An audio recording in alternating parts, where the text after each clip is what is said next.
Good morning my dear students. आज हम लोग वैद्युत क्षेत्र चैप्टर में आगे पढ़ने जा रहे हैं कूलॉम्स लॉ, कूलाम का नियम। तो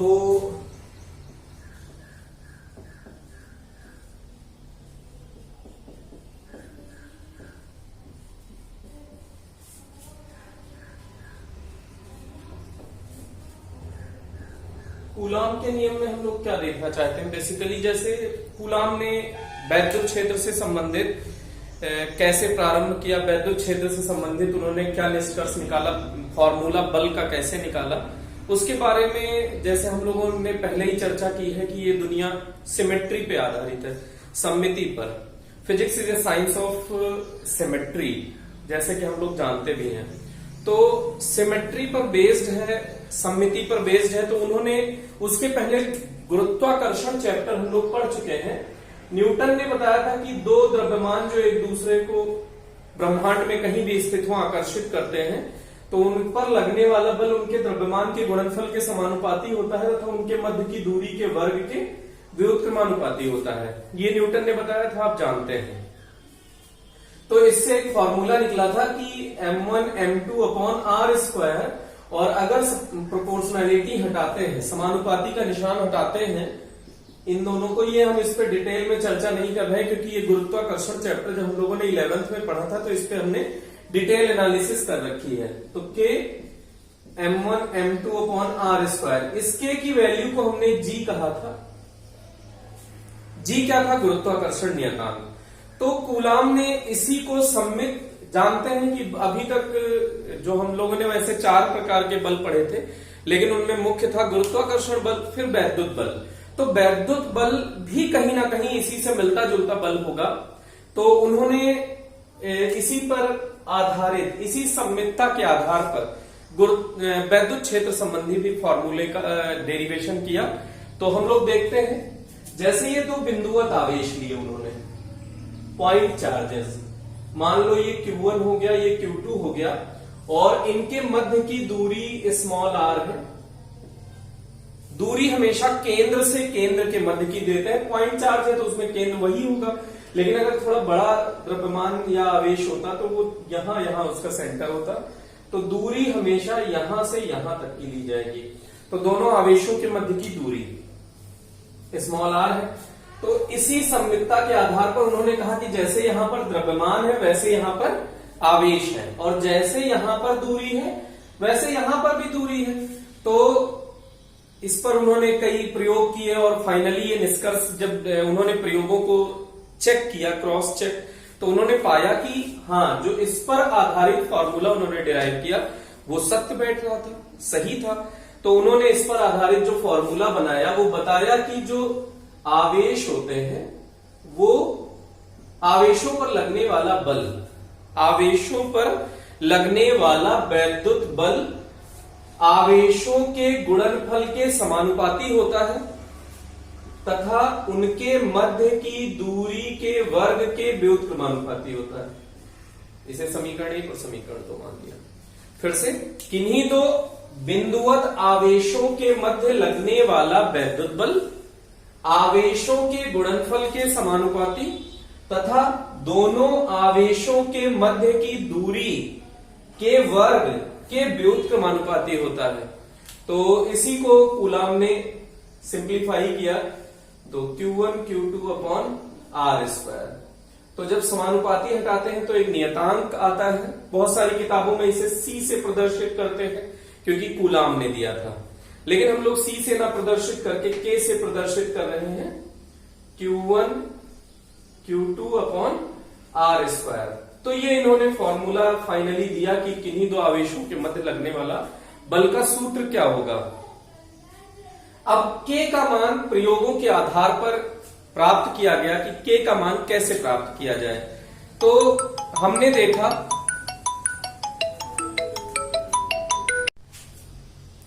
तो यहां पर हमारा जो सूत्र मिला वो F equals K Q1 Q2 upon r square मिला। तो इस K के मान के बारे में सोचा जाए कि K का मान कैसे प्राप्त हुआ। तो यहां पे एक नया शब्द आता है, विद्युतशीलता। यहां पे एक नया शब्द आता है विद्युतशीलता। तो पहले उसे समझा जाए कि विद्युतशीलता क्या है। इंग्लिश में कहते हैं परमिटिविटी। परमिटिविटी मतलब परमिट करना, मतलब आपको कहीं जाने से बाधित नहीं करना, उसी को कहते हैं परमिटिविटी। तो यही इसी से मिलता जुलता आप समझेंगे तो समझ में आ जाएगा कि विद्युतशीलता है क्या। जैसे मान लो कि ये कोई अकेला आवेश है, तो ये अपने चारों ओर विद्युत क्षेत्र इसने पैदा किया होगा। अब इस आवेश को जब ये अकेला है तो मान लीजिए इस पर इसने भेजी होंगी 100 लाइन। कुछ ऐसे हम एक एग्जांपल ले रहे हैं, कोई 100 लाइन निश्चित नहीं है, कुछ भी भेज सकता है। कुछ 100 लाइन अब उसको आकर्षित कर रहा है, तो हम ऐसे सोच सकते हैं कि कोई जाल टाइप है और उसे पकड़ता है और आकर्षित कर रहा है, सिर्फ समझने के लिए, क्योंकि यहां कुछ ऐसा दिखाई नहीं देता है आवेशों के मध्य। तो आप ऐसे सोचिए कि कोई 100 लाइन जा रही है और दूसरे आवेश को पकड़ के अपनी ओर ला रही है। तो अगर इनके मध्य में हमने मान लीजिए ये कोई पदार्थ रख दिया, ये Q1 आवेश है और Q2 आवेश है। जब ये पदार्थ नहीं था तब हमने चेक किया था कि इस पर F बल लग रहा है, कुछ बल लग रहा होगा, उसको हमने गणना करके देखा। अब इसके बीच में हमने ये कोई पदार्थ रख दिया, तो हमने जब ये पदार्थ रखा तो देखा कि जो बल है वो घट गया। इसका मतलब है, मान लीजिए कैसे घटा, ये मान लीजिए कि 100 लाइन रही होगी, तो 60 तो इसने एब्जॉर्ब कर लिया, अवशोषित कर लिया, 60 अपने पास रख लिया, 60 को नहीं जाने दिया, 40 को जाने दिया। यहां कितनी लाइन आई बेटा? 40। तो ये ध्यान देना, एग्जाम्पल से समझा रहे हैं, एकदम दिमाग में बिठा लो। तो इसकी परमिटिविटी अर्थात विद्युतशीलता 60 होगी, ना कि 40। तो विद्युतशीलता ज्यादा होगी, तो अब इस पे जब 40 लाइन ही जा रही है तो बल कम लगेगा ना। जैसे पहले 100 लाइन से किसी को खींचो, अब 60 लाइन से 40 लाइन से किसी को खींचो तो बल कम हो गया। मान लीजिए कि ये ऐसा कोई दूसरा पदार्थ हमने रखा, अब ये 90 लाइन को अपने पास अवशोषित कर लेता है। तो सोचो, अब दूसरे को खींचने के लिए कितनी लाइन बची? आंसर है 10। तो अब 10 लाइन जब इसे खींच रही हैं, सिर्फ 10 लाइन, तो बल और घट गया ना। तो यहां से एक शब्द, एक परिभाषा डिफाइन होने जा रही है कि जैसे जैसे इसकी विद्युतशीलता ज्यादा होगी, लगने वाला बल कम होगा। दिख रहा है, विद्युतशीलता आपने 60 ली थी तो बल इसमें जो इस पे 40 लाइन इसको खींच रही थी तो बल कुछ था, लेकिन विद्युतशीलता बढ़ा दी। मान लो कोई दूसरा पदार्थ रखा जिसकी विद्युतशीलता, मान लो उसने 90 लाइन अवशोषित कर ली, तो 10 ही रह गई। लाइन कितनी खींचने वाली रह गई? 10। तो इसकी विद्युतशीलता हमने क्या कही कि बढ़ गई। विद्युतशीलता ये है बेटा, ये नहीं है, ये दिमाग में बिठा लेना। जो इसने अपने पास रख ली विद्युत, उसे हम विद्युतशीलता कहेंगे। अब ये 10 लाइन से ही तो खींच रहा होगा, तो विद्युतशीलता बढ़ गई तो लगने वाला बल घट गया। तो दिमाग में बिठा लीजिएगा कि विद्युतशीलता ज्यादा होगी तो लगने वाला बल कम होगा दोनों आवेशों के मध्य। अच्छा, ये इसकी भिन्नता भी है द्रव्यमान वाले से। जो द्रव्यमान थे वो दोनों के मध्य माध्यम पर निर्भर नहीं कर रहे थे। दो द्रव्यमान है, उन पर कितना बल लगेगा वो उस पे के माध्यम पर निर्भर नहीं करता था। लेकिन यहां आवेशों के मध्य माध्यम की उपस्थिति के कारण ये बल प्रभावित होता है। तो एक बात हमें पता चली कि बल, अच्छा इसको हमने सिंबॉलिकली जो निर्वात की, अभी विद्युतशीलता की चर्चा कर रहे हैं, जो हमने विद्युतशीलता कहा उसका सिंबल हमने दिया एप्सिलॉन। स्पेलिंग देख लीजिए, इसको इंग्लिश में प्रोनाउंसिएशन एप्सिलॉन है, इसका इंग्लिश में प्रोनाउंसिएशन है एप्सिलॉन। तो एप्सिलॉन बहुत सारे किताब में एप्सिलॉन मिलेगा, बहुत सारे किताबों में एप्सिलॉन एम बोले तो मीडियम मिलेगा, बहुत सारे किताबों में एप्सिलॉन, चलिए एप्सिलॉन या एप्सिलॉन एम रहेगा। अलग अलग किताबों में अलग अलग आपको देखने को मिलेगा। तो एप्सिलॉन, इससे एक बात पता चली कि ये बल के व्युत्क्रमानुपाती होता है। जो विद्युतशीलता है वो बल के व्युत्क्रमानुपाती होता है। जैसे आपने देखा जब ये 60 रहा था तो बल कुछ लग रहा था, लेकिन जब इसकी विद्युतशीलता 90 हो गई तो बल और घट गया। तो जैसे जैसे विद्युतशीलता बढ़ेगी लगने वाला बल घटेगा। तो यहां से एक बात का ये निष्कर्ष निकल गया। तो F व्युत्क्रमानुपाती कुछ एप्सिलॉन के है। ठीक, अब दूसरा इसमें और समझने की कोशिश करते हैं, क्योंकि ये नियतांक अधिकतर डायरेक्ट ऐसे लिखा मिल जाएगा आपको, लेकिन ये समझना कि नियतांक की वैल्यू यही कि कैसे होती है उसको हम समझाने के लिए फोकस कर रहे हैं। तो समझने की कोशिश करिए। जैसे ये कोई आवेश है,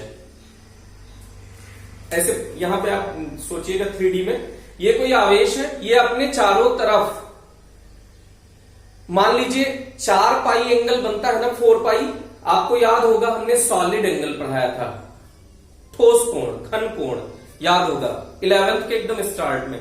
तो वहां पे आपको ये बताया था कि ये सॉलिड एंगल की वैल्यू होती है 4 पाई। तो ये 4 पाई में जब ये चारों तरफ मान लीजिए 4 पाई लाइन निकाल रहा था, ठीक, अब ये चारों तरफ तो अपनी क्षेत्र रेखाएं भेज रहा होगा, मान लीजिए 4 पाई क्षेत्र रेखाएं भेज रहा था, और कोई दूसरा आवेश आता है Q2, ये Q1 रहा। तो जब ये Q2 आता है तो आप जानते हैं बल एकदम सीधा एक लाइन इस पे लगा, बाकी ये जो लाइंस हैं ये इसके उस पे प्रभाव नहीं डाल रही हैं। तो लगने वाला बल जो इसका हुआ एक लाइन के कारण, 4 पाई टोटल था, तो 4 पाई लाइन के कारण टोटल बल F था, तो एक लाइन के कारण क्या होगा 1/4 पाई। तो इन दोनों को अगर कंबाइन किया जाए, इन दोनों को इकट्ठा किया जाए, तो F व्युत्क्रमानुपाती F निर्भर करेगा 4 पाई एप्सिलॉन नॉट। तो यहां से एप्सिलॉन, सॉरी, यहां से ये नियतांक लाया गया, समझने की कोशिश करिएगा। ये एप्सिलॉन क्या है, विद्युतशीलता। एप्सिलॉन क्या है बेटा, विद्युतशीलता। तो जब एप्सिलॉन ज्यादा था, मतलब एप्सिलॉन का मान ज्यादा था तो लगने वाला बल कम था, एप्सिलॉन का मान थोड़ा सा बढ़ गया, लगने वाले बल का मान घट गया। तो इसका मतलब ये बल के व्युत्क्रमानुपाती है।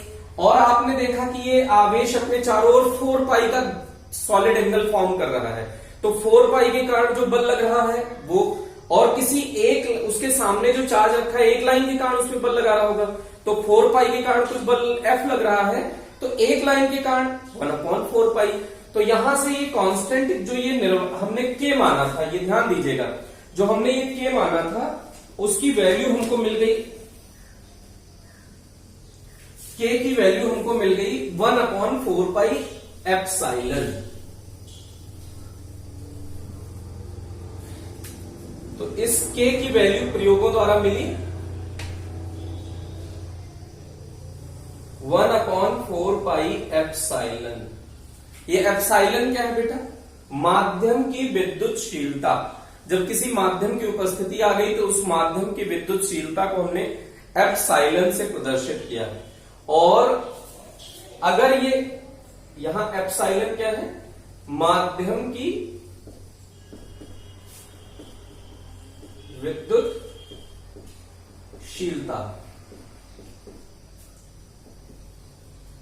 अब इसी तरह से अगर दोनों आवेशों के मध्य हम किसी फ्री स्पेस में बात करें, निर्वात में बात करें, मान लीजिए कहीं हम ब्रह्मांड के किसी और कोने पहुंच गए और दोनों आवेशों को लेके उनके मध्य कोई भी माध्यम उपस्थित नहीं है, तो यही जो लगने वाला बल है वो इसी के क्रम में होगा, लेकिन जहां नियतांक होगा ये वैल्यू हो जाएगी एप्सिलॉन नॉट। नॉट की स्पेलिंग है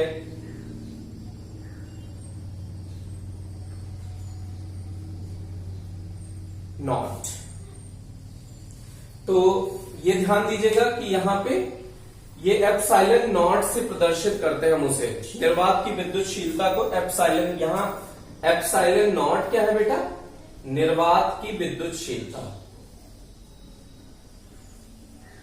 एप्सिलॉन क्या था, माध्यम की विद्युतशीलता, एप्सिलॉन नॉट क्या है, निर्वात की विद्युतशीलता।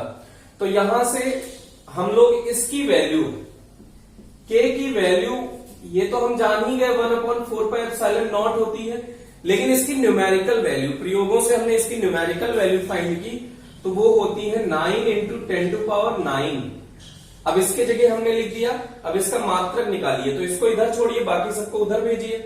तो यहां से k इक्वल्स क्या हो जाएगा बेटा, FR square upon Q1 Q2, ये मात्रक निकालने के लिए। तो इसका मात्रक क्या आ गया, न्यूटन मीटर स्क्वायर पर Q1 का कूलम, Q2 का कूलम, तो पर कूलम स्क्वायर। तो K का मात्रक हो गया 9 × 10⁹ न्यूटन मीटर स्क्वायर पर कूलम स्क्वायर। अब यहां पे जो ये शब्द आया था एप्सिलॉन नॉट, अगर एप्सिलॉन नॉट की वैल्यू फाइंड करनी हो तो इसी फॉर्मूले से फाइंड कर सकते हो। एप्सिलॉन नॉट को इधर ले जाइए तो क्या हो जाएगा, 1/4 पाई इंटू, इसको नीचे ले आइए, 9 × 10⁹। जब ये सारी वैल्यू आप सॉल्व करेंगे, पाई की वैल्यू आप जानते हैं, तो इसको जब सॉल्व करेंगे तो ये आ जाएगा 8.85 × 10⁻⁻12। ये सिर्फ एप्सिलॉन की वैल्यू है, तो एप्सिलॉन नॉट की। तो एप्सिलॉन नॉट को उधर ले जाइए। अगर इसी फॉर्मूले को हम और थोड़ा सा रीअरेंज करें तो F बराबर 1/4 pi epsilon not Q1 Q2 upon R square. अब अगर हम एप्सिलॉन नॉट का मात्रक प्राप्त करना चाहते हैं तो एप्सिलॉन नॉट को उधर लेके चले जाइए। एप्सिलॉन नॉट बराबर हो जाएगा Q1 Q2 अपॉन 4 पाई F into R square. Q1 Q2 का मात्रक हो गया कूलम स्क्वायर पर, 4 पाई का कोई मात्रक नहीं, न्यूटन मीटर स्क्वायर, तो न्यूटन मीटर स्क्वायर। तो ये हो गया एप्सिलॉन नॉट का वैल्यू। तो यहां से हम लोगों ने इतना फाइंड किया। अब इसको थोड़ा सा और आगे प्रोसीड करते हैं इसको समझने के लिए। अब हम लोग इसके बाद ये चर्चा कर रहे हैं कि वैद्युतशीलता, लेकिन वैद्युतशीलता से उतनी ज्यादा फीलिंग नहीं आती है। जैसे हमने अभी बताया कि किसी दो आवेशों के मध्य बल का मान इस पदार्थ के कारण मान लीजिए 6.5 × 10⁻⁻12 है, -11 है। फिर दूसरा पदार्थ लाए तो इसकी वैल्यू हो गई 4.2 × 10⁻15 14 13, सॉरी ये मिनिमम वैल्यू है एप्सिलॉन नॉट की, न्यूनतम मान। इससे कम मान नहीं हो सकता। तो मान लीजिए 4 इससे थोड़ा सा और कम, इससे थोड़ा सा ज्यादा मान हमें मिला, तो हम ये नहीं जान पा रहे थे इससे कि बल उतना कन्वीनियंट नहीं था। समझने को तो समझा जा सकता है, लेकिन उतना कन्वीनियंट नहीं था ये समझना कि दोनों आवेशों के मध्य बल का मान कितना घटा या कितना बढ़ा है। तो कितना बढ़ा या कितना घटा, इस टर्म को समझने के लिए हमने एक नया टर्म परिभाषित किया, सापेक्षिक वैद्युतशीलता या आपेक्षिक वैद्युतशीलता, रिलेटिव परमिटिविटी। तो इसे समझने की कोशिश करते हैं। पहले इसको अच्छे से आप नोट डाउन कर लीजिए।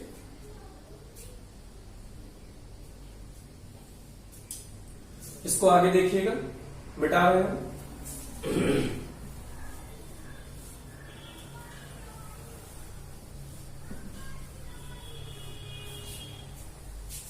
ये बात ध्यान दीजिएगा, विद्युतशीलता जैसे आपने बहुत सारे उसमें देखा होगा कि कलर बदल दो आवेशों, मतलब कोई दो चीज रखो उसके बीच में कलर बदलने से आप रेडिएशन पे फर्क पड़ जाता था, जैसे आपने ऊष्मा पढ़ी थी। तो यहाँ पे इन सब चीजों का प्रभाव नहीं पड़ता है। घनत्व का प्रभाव, जैसे मान लीजिए कम घनत्व वाला ले लिया, ज्यादा घनत्व वाला ले लिया, तो घनत्व का प्रभाव नहीं पड़ता, कलर का प्रभाव नहीं पड़ता, या स्टेट का प्रभाव नहीं पड़ता कि लिक्विड है, सॉलिड है, गैसियस है, कैसा है, तो इसका प्रभाव नहीं पड़ता। इसमें जो प्रभाव पड़ रहा है वो कोई एक नया टर्म आया है, वैद्युतशीलता। तो ये समझने की कोशिश यहां करिएगा, इंपॉर्टेंट है कि जो आवेशों के मध्य बल को प्रभावित कर रहा है तो वो उस पदार्थ का कुछ लक्षण है, उसी का हमने नाम दिया है वैद्युतशीलता।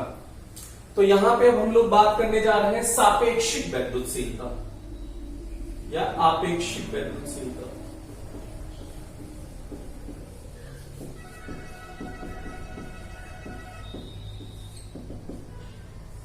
रिलेटिव परमिटिविटी, आपेक्षिक परिभाषित करना हमेशा कन्वीनियंट होता है। अच्छा, आपेक्षिक किसके सापेक्ष, सापेक्षिक बोले या अपेक्षिक बोले तो किसके सापेक्ष, तो हमेशा यहां पे चर्चा होगी निर्वात के सापेक्ष। तो मान लीजिए कि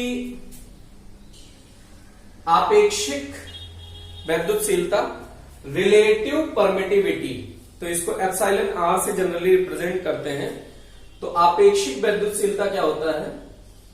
माध्यम की वैद्युतशीलता तथा निर्वात की वैद्युतशीलता। जैसे आपेक्षिक घनत्व तो आपने एक पहले पढ़ा था, वैसे ही यहां पे आपेक्षिक वैद्युतशीलता है। तो माध्यम, परिभाषा इसकी सुन लीजिए, माध्यम की वैद्युतशीलता तथा निर्वात की वैद्युतशीलता के अनुपात को आपेक्षिक वैद्युतशीलता कहते हैं। तो यहां से एप्सिलॉन की वैल्यू मिल जाएगी आपको epsilon naught into epsilon R. अच्छा, आपने अभी देखा कि वैद्युतशीलता व्युत्क्रम में होता है बल के। तो अगर बल की बात करें तो आपेक्षिक वैद्युतशीलता होता है निर्वात में लगने वाला बल, निर्वात में बल तथा माध्यम में लगने वाला बल। कैसे देखिएगा, वो रिजल्ट वही आएगा। निर्वात में अगर दो आवेश है Q1 Q2 और इनके मध्य की दूरी स्मॉल r है, तो लगने वाला बल क्या होगा? 1/4 पाई एप्सिलॉन नॉट। निर्वात में कौन सा वर्ड यूज करेंगे? Epsilon not. और यहां पे आवेश है Q1 Q2, उनके बीच की दूरी r स्क्वायर। ऐसे ही इसके लिए हो जाएगा 1/4 pi epsilon Q1 Q2 upon r square. तो ये वाला टर्म कैंसिल आउट हो गया, 4 पाई से 4 पाई कैंसिल आउट हो गया। ये सबसे नीचे वाला पलट के सबसे ऊपर और बीच वाले से मल्टीप्लाई हो गया। तो ये एप्सिलॉन r आ गया एप्सिलॉन अपॉन एप्सिलॉन नॉट। ध्यान दीजिएगा, एप्सिलॉन r आ गया एप्सिलॉन अपॉन एप्सिलॉन नॉट। तो ये हम लोगों को सीखना है। अब इसको एप्सिलॉन r परिभाषित करने का फायदा देखिए। जैसे हमने बल का फॉर्मूला पढ़ा था 1/, अगर माध्यम है, इन दोनों के मध्य कोई माध्यम है, तो बल का फॉर्मूला था 1/एप्सिलॉन Q1 Q2 upon r square. अब इस एप्सिलॉन को रिप्लेस कर दिया एप्सिलॉन नॉट एप्सिलॉन r, तो ये सबसे कन्वीनियंट फॉर्मूला हुआ। एप्सिलॉन के प्लेस पे epsilon naught into epsilon r Q1 Q2 upon r square. 1/4 pi epsilon not की वैल्यू हमको पता है, इसकी वैल्यू आवेश दिया रहेगा, उनके मध्य की दूरी रहेगी, पता रहेगा। तो एप्सिलॉन r की वैल्यू अगर फाइंड करते चले जाए तो हमें ये रिजल्ट बहुत आसानी से बल मिलता चला जाएगा। तो जैसे एप्सिलॉन r समझिएगा, अगर दो आवेश हैं, इनके मध्य कोई हमने पदार्थ रखा जिसका वैद्युतशीलता है 50, तो इसका मतलब है एप्सिलॉन r का मान 50 दिया हुआ है, तो ये लगने वाला बल 1/50 हो गया। या ये उल्टा भी बोल सकते हैं कि दो आवेश हैं, उनके मध्य हमने कोई ऐसा पदार्थ रखा जिसके कारण बल का मान 50वां भाग रह जाता है। ध्यान दीजिएगा, बल का मान 50वां भाग रह जाता है। किसके सापेक्ष चर्चा हो रही है? तो आंसर है निर्वात के सापेक्ष। बल कितना रह गया? 50वां भाग। तो अगर बल 50वां भाग रह गया, 50वां भाग 1/50 किसका? ये देखिए, इसको ऐसे लिख सकते हैं ना, F निर्वात। अगर यहां से यहां तक की पूरी की चर्चा करें तो इसको F निर्वात लिख सकते हो अपॉन एप्सिलॉन r। तो 50वां भाग रह गया, इसका मतलब इसकी एप्सिलॉन r की वैल्यू कितनी आ गई? 50। अगर हमने कहा कि दो आवेश हैं, दोनों के मध्य आसुत जल भर दिया और बल का मान हो गया 80वां भाग, तो इसका मतलब है सापेक्षिक वैद्युतशीलता उस आसुत जल की तुरंत पता चल जाएगी, 80 होगी। तो इसकी सहायता से हम आपेक्षिक वैद्युतशीलता बड़ी आसानी से ज्ञात कर सकते हैं। तो इसको समझने के लिए हम लोग आगे देखते हैं। तो यहां पे एप्सिलॉन r की कुछ वैल्यू हमको याद करनी है। जैसे निर्वात के लिए 1 होता है सापेक्षिक वैद्युतशीलता। अच्छा, एक बात विशेष यहां ध्यान रखिएगा कि इसी को थोड़ा हम आगे चैप्टर पढ़ेंगे तो इसी आपेक्षिक वैद्युतशीलता को वहां नाम देंगे। यहां तो हम कह रहे हैं आपेक्षिक वैद्युतशीलता।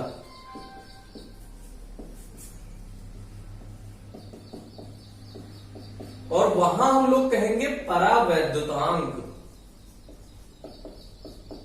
डाई इलेक्ट्रिक कांस्टेंट, इंग्लिश में कहते हैं इसको डाई इलेक्ट्रिक कांस्टेंट। आगे हम चैप्टर में रहेगा यही, आपेक्षिक विद्युतशीलता, लेकिन उसको हम लोग परावैद्युतांक, इसकी विद्युतशीलता इतनी होगी या इसका डाइलेक्ट्रिक कांस्टेंट इतना होगा, तो परावैद्युतांक वर्ड यूज करेंगे तो ये ध्यान रखिएगा कि वो कोई नया टर्म नहीं है, यही है, बस इसका नाम वहां पे हम लोग परावैद्युतांक कहते हैं। तो निर्वात के लिए इसकी वैल्यू 1 होती है। अगर ये वायु है तो इसकी वैल्यू 1.0059 होती है। पैराफिन मोम के लिए 2 से 2.5 तक होती है। अभ्रक के लिए 3 से 6, कांच के लिए 5 से 10, आसुत जल के लिए 80 और धातु के लिए अनंत।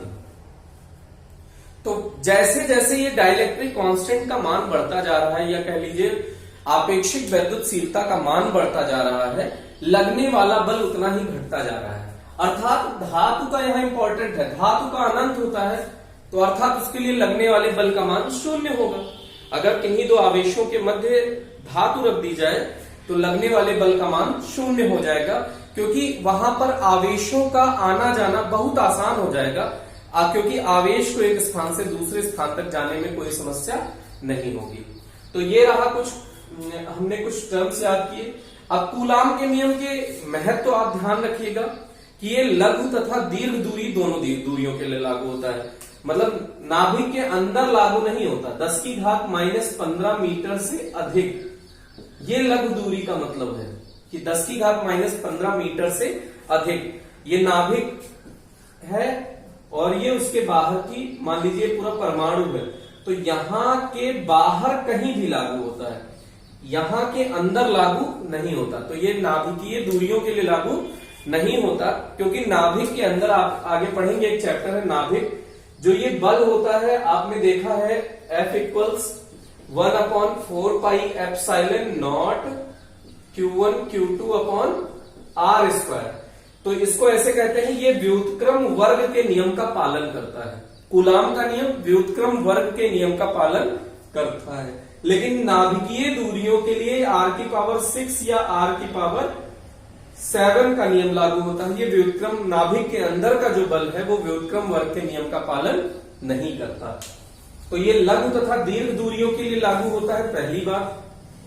दूसरी बात, जब अणु, परमाणु या यौगिक का निर्माण होता है तो उन पर लगने वाले बल का मान भी हम लोग कूलाम के नियम के सहायता से ही ज्ञात करते हैं। ध्यान दीजिएगा, जब अणु, परमाणु या यौगिक का निर्माण होता है तो कूलाम बल का मान भी उसी की, वो उनके मध्य लगने वाले बल का मान भी कूलाम बल से ही ज्ञात किया जाता है। और ये 3-4 पॉइंट हो गए, इसको ध्यान रख लीजिएगा। ये अल्प दूरियों के लिए कौन सी दूरियां हैं?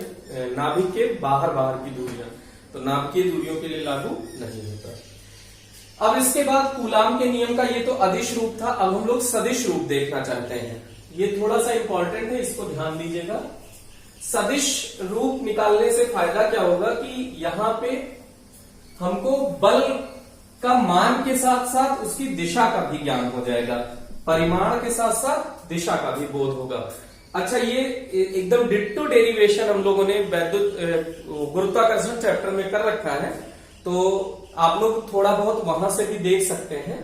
तो आप इसको समझने के लिए आप ऐसे समझिए कि ये,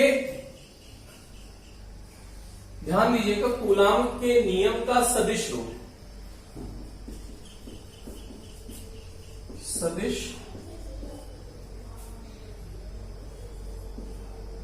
कूलाम के नियम का सदिश रूप, अगर ये दो आवेश हैं,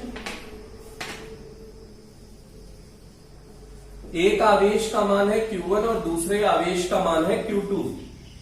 अब यहां पे एक टर्म यूज होता है स्थिति सदिश, तो इसको हम अगर आवेश को मूल बिंदु से मिला दें तो इसको हम कहेंगे मूल बिंदु के सापेक्ष स्थिति सदिश है R1। Q1 आवेश का मूल बिंदु के सापेक्ष स्थिति सदिश है R1 और Q2 आवेश का मूल बिंदु के सापेक्ष स्थिति सदिश है R2। ओके, ये सिंपल था। अब इसके बाद थोड़ा सा समझने के लिए कॉम्प्लिकेशन है, इसको समझिएगा। बल दोनों आवेशों को मिलाने वाली रेखा के अनुदिश लगता है, ये ध्यान रखिएगा। बल जो लगता है कूलाम बल, वो जैसे आपने गुरुत्वाकर्षण बल पढ़ा था कि दोनों द्रव्यमानों को मिलाने वाली रेखा के अनुदिश होता था, वैसे ही ये बल भी दोनों आवेशों को मिलाने वाली रेखा के अनुदिश होगा। तो अगर ये दोनों Q1 into Q2 greater than 0 है, 0 का मतलब ये भी पॉजिटिव है, ये भी पॉजिटिव है, तब ग्रेटर देन 0, क्योंकि प्लस इंटू प्लस का ही मल्टीप्लीकेशन प्लस आएगा।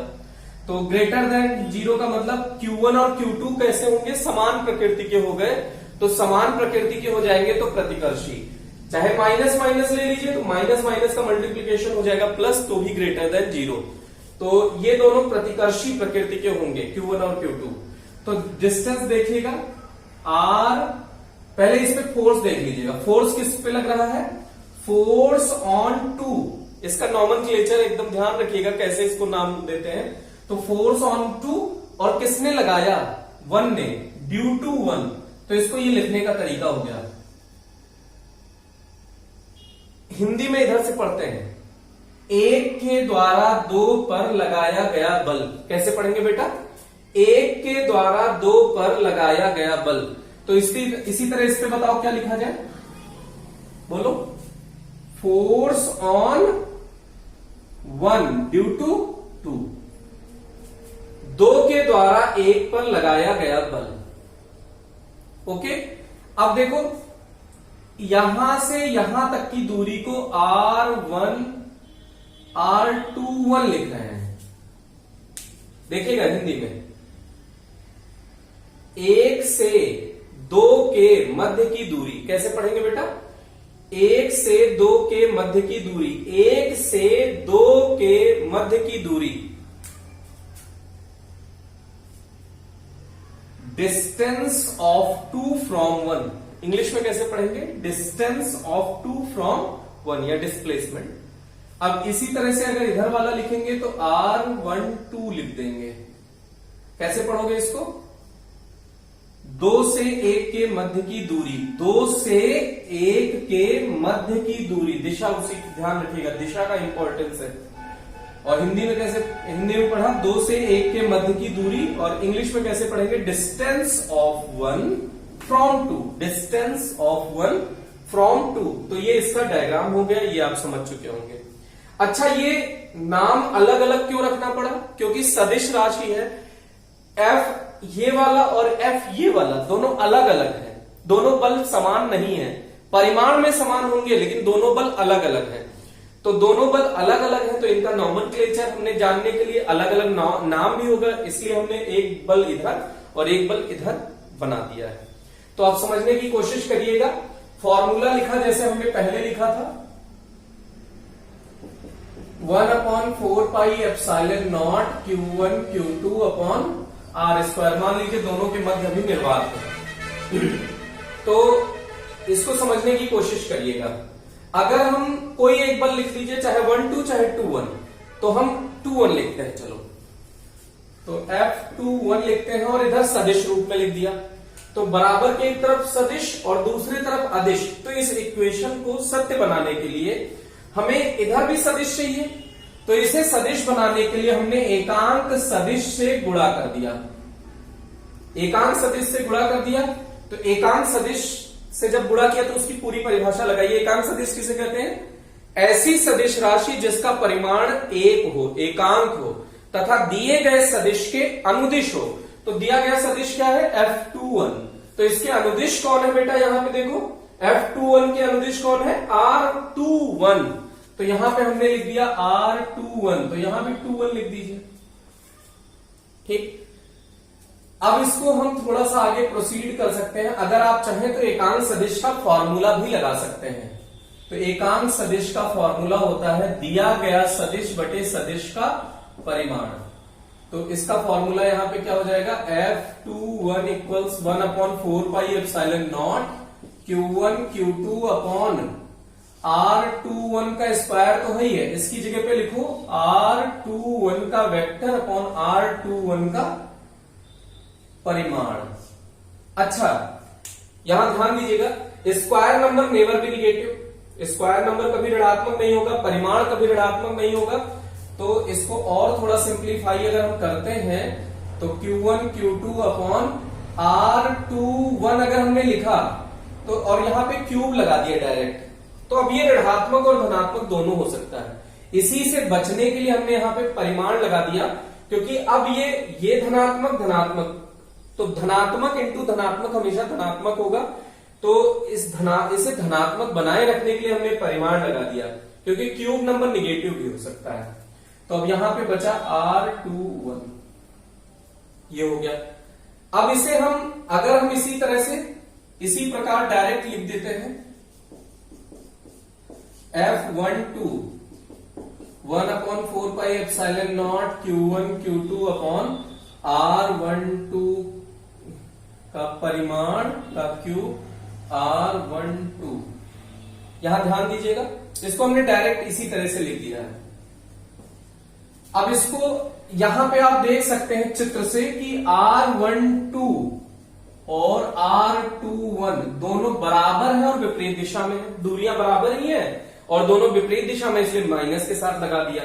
तो इस R12 के प्लेस पे हम क्या लिख सकते हैं, ध्यान दीजिएगा, Q1 इंटू Q2 R21 लिख दिया। ये तो परिमाण है, परिमाण में दिशा होती नहीं है, तो चाहे 12 लिख दीजिए चाहे 21 लिख दीजिए। इसको हमने कन्वर्ट कर दिया R21, लेकिन वहां पे देखिए ये माइनस के साथ इक्वल होता है, तो अब इसको हम थोड़ा और सिंप्लीफाई कर देते हैं, -1/4πε0 Q1 Q2 अपॉन R21 का क्यूब R21 वेक्टर। अब इसको अगर आप देखिए, पहचानिए, तो ये F21 नहीं है क्या, तो इसको हमने क्या लिख दिया बेटा, F21।